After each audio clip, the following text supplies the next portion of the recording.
I was thinking recently about the New York Jets, and it dawned on me that I've actually seen this movie before, or at least I've seen something very similar to what the New York Jets are doing. And the reason that I've seen something similar is because I'm a Jaguars fan. The Jaguars are in the AFC South. Not only that, but I live in Indiana.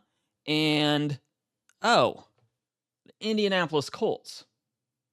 So there's a parallel here. And to be clear about this, if you're a Jets fan, I'm not suggesting that the end of the story for the Jets is the same as the Colts. All I want to walk through a little bit today are some of the parallels between the 2023 New York Jets, the 2022 Indianapolis Colts, or even the 2021 Indianapolis Colts. Because I think there are some parallels that are worth at least visiting here. In both cases, the 2022 Colts, the 2023 Jets.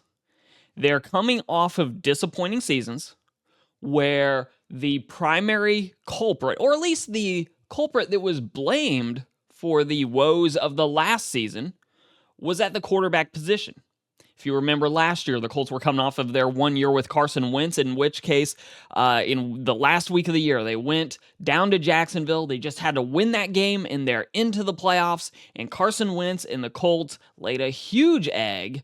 And the Jaguars, under an interim head coach with a largely lost rookie season for Trevor Lawrence, comes out and looked like the playoff team compared to the Indianapolis Colts. So the Jaguars ruined the Colts season. So the Colts got rid of Carson Wentz. They reloaded because it was believed that the Colts had a championship caliber roster, solid defense, decent weapons on offense, and they believed that they were one quarterback away from truly competing for the Super Bowl. And just like the Carson Wentz year, with Matt Ryan, the Colts were kind of a trendy pick as a possible Super Bowl contending team. A lot of pundits looked at them and said, hey, this is a roster that is Super Bowl worthy. And under Matt Ryan, things were good for exactly 0 days. If you remember, week 1, they got obliterated by the Texans early. Not obliterated, maybe a little bit too strong, because the Colts were able to claw back and tie that game. Fine. Then they go down to Jacksonville, and it turns out that Jacksonville is sort of like the Patriots going to Miami in December. The Colts going to Jacksonville in the last decade has been like a loss. So the Colts go down to Jacksonville, and they're blanked. I believe it was 24-0. I'll double check that in editing and give you the right score if that's wrong. Okay, so what I'm getting at here, the Colts had a believed to be a championship roster. They brought in a veteran quarterback that has historically had a lot of success, if you ignore the 28-3 Super Bowl. And the whole season was lost. Like, the Colts never got going under Matt Ryan. It was an awful season, and now the Colts are in reload mode. And it turns out in Indianapolis, the problem was not the quarterback position. It also turned out, in addition to Carson Wentz not being the answer, because he wasn't, the Colts roster just wasn't as good as everyone thought it was. And I think the Jets might have an element of that going on right now. So, again, to be clear, I'm not saying the Jets season ends the same way the Colts season did last year. But what I am seeing is a roster that's believed to be a Super Bowl caliber roster, really strong defense, along with good weapons on offense, believed to be one quarterback away.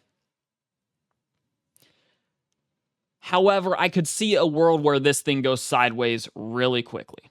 So, to kind of go through this a little bit, week 1, it's a primetime game, Bills at New York Jets. Now, this is likely to be the first significant time at all that Aaron Rodgers plays in real game scenarios for the Jets, because there's really not a scenario where he plays much, if any, time in the preseason. The Bills are a team that have been together for a while. The Bills likely have less rust to kick off in week 1 of the regular season. That could easily be a loss for the Jets. Then the Jets are playing the Cowboys. Again, the Cowboys are a team that have been together for a while, though obviously their offense is changing a little bit, but not an easy out. Could absolutely see that being a loss. The Patriots game week 3 is kind of the first game that I look at and say, okay, the Jets should absolutely win that one. But then it's the Chiefs, not an easy out. The Broncos, we'll see. It'll be interesting to see how the Broncos are playing early in the season, but could be a good game. The Eagles are next up. Again, super difficult game. So what I'm getting at, the Jets have a really difficult schedule. They play the NFC East, and they're in the AFC East. So their schedule is a gauntlet. So all this to say, expectations for the New York Jets are really, really high, but it could go sideways really, really quickly, similar to the way the Colts went sideways last year, really, really quickly, basically right out of the gate. There's absolutely a universe, might be this one, might be a parallel one, where this thing just does not work and things get really bad really quickly. One note on Aaron Rodgers, while he does have weapons, his offensive line is a suspect unit. Compared to what he's used to working with in Green Bay, it'll be interesting to see if he can adjust to maybe not having the type of protection that he's used to. And of course, if there's any injury to Aaron Rodgers, that could be it for the season. I know a lot of teams rely heavily on their quarterback, but we saw what it was like for New York last year without a good quarterback. They just weren't able to win in the second half of the season.